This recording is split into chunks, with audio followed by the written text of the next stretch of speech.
Procedemos ahora. We shall now begin.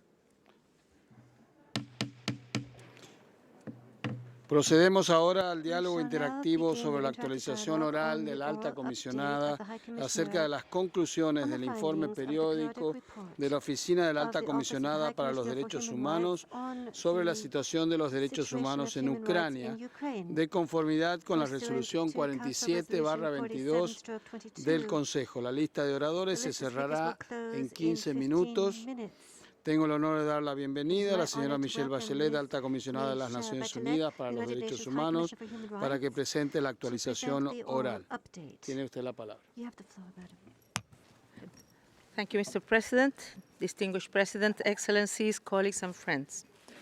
The Council has received a report on Ukraine covering the period from 1st of August 2021 to 31st of January 2022, pursuant to Human Rights Council Resolution 47/22. As the context has dramatically shifted since then, my statement today will focus on the human rights and humanitarian crisis that has unfolded since the Russian armed attack began on 24 of February. For more than 1 month now, the entire population of Ukraine has been enduring a living nightmare. The lives of millions of people are in upheaval as they are forced to flee their homes or hide in basements and bomb shelters as their cities are pummeled and destroyed. I echo the Secretary General's words that, and I will quote him, continuing the war in Ukraine is morally unacceptable, politically undefensible, and militarily nonsensical, end of quote. The hostilities must stop without delay. Today, I call on the Russian Federation to heed the clear and strong calls of the General Assembly and of this Council and immediately act to withdraw its troops from Ukrainian territory. Excellencies, in the 5 weeks since the conflict began, the UN Human Rights Monitoring Mission in Ukraine has recorded at least 1,189 deaths of civilian men, women, and children, and at least 1,901 injuries.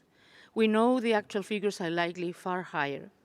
In many places of intensive hostilities, such as Mariupol and Volnovaya, it is very challenging to obtain a comprehensive picture. The persistent use of explosive weapons with wide area effects in populated areas is of immense concern. These weapons include missiles, heavy artillery, shells and rockets, and airstrikes, causing massive destruction of and damage to civilian objects. In addition, my office has received credible allegations that Russian armed forces have used cluster munitions in populated areas at least 24 times. We're also investigating allegations that Ukrainian armed forces have used such weapons. Homes and administrative buildings, hospitals and schools, water stations, and electricity system have not been spared. To date, we have verified 77 incidents in which medical facilities were damaged to various degrees, including 50 hospitals, 7 psychoneurological facilities, and 20 other medical facilities. Overall, 55 medical establishments were damaged, 10 destroyed, and 2 were looted. Actual numbers are again likely to be considerably higher, and reports of additional incidents are being corroborated by the Human Rights Monitoring Mission. Indiscriminate attacks are prohibited under international humanitarian law and may amount to war crimes. The massive destruction of civilian objects and the high number of civilian casualties strongly indicate that the fundamental principles of distinction, proportionality, and precaution has not been sufficiently adhered to. Civilians are enduring immeasurable suffering, and the humanitarian crisis is critical. In many areas across the country, people urgently need medical supplies, food, water, shelter, and basic household items. Above all, they need the bombs to cease and the weapons to fall silent. In several besieged cities, my office has noted a significant increase in mortality rates among civilians that can be attributed to disrupted medical care, coupled with conflict-related deprivation and stress. As one woman from Kiev told my colleagues, and I will quote her, "I cannot imagine the situation of people with diabetes or those undergoing cancer treatment, for whom it is critical to regularly take medications," end of quote. People with disabilities and older people face a particularly appalling humanitarian situation. Long-term care facilities are suffering a lack of food, heating, electricity, water, and medication. Many residents who have chronic health conditions rely on others for care and are struggling to access bomb shelters or safe areas.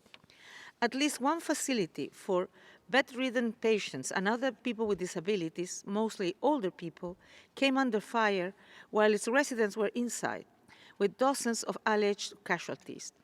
My colleagues in Ukraine are working to establish the fate and whereabouts of survivors. Moreover, displaced people with disabilities now staying at poorly equipped temporary facilities often lack access to health care and rehabilitation services. Excellencies, since the beginning of the invasion, Russian armed forces have carried out attacks and military strikes on and near large cities including Chernihiv, Kharkiv, Kherson, Mykolaiv, Severodonetsk, Sumy, and Mariupol, and the capital Kiev. In the besieged city of Mariupol, people are living in sheer terror. The situation is worsening by the day, with constant shelling, fighting in the streets, and people struggling to survive with the bare minimums of life's necessities, including food, water, and medical supplies. We are looking into allegations that some Mariupol residents have been forcibly evacuated either to territory controlled by Russian-affiliated armed groups or to the Russian Federation. Across Ukraine, the rights to life, liberty, and security are under attack. Detentions of civilians who are vocal about their pro-Ukrainian views in territories under control of Russian forces has become widespread. My office has also received allegations of killing of 2 civilians considered to be affiliated with Russian armed forces or supporting pro-Russian views. There are reports of up to 350 conflict-related detentions by Ukrainian law enforcement officers, including 4 cases where the individual's relatives received no information regarding their formal arrest, place of detention, or their fate. Furthermore, I'm very concerned by the abundance of videos available through open sources depicting interrogation of prisoners of war that have been taken by both Ukrainian and Russian forces.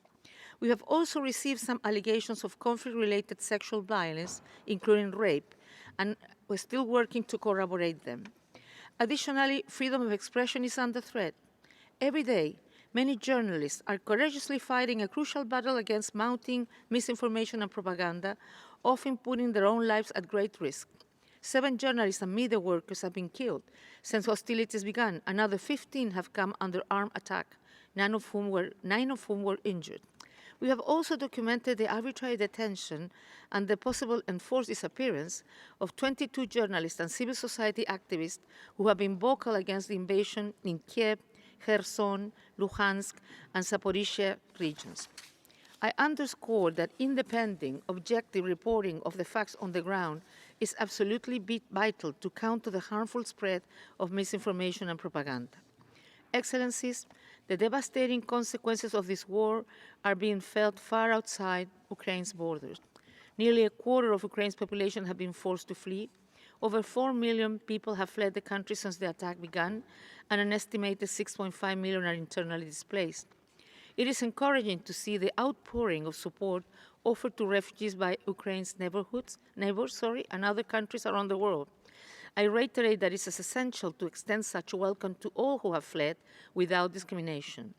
I also urge destination countries to provide particular protection to women and children, many of whom face risks of human trafficking, including sexual and labor exploitation.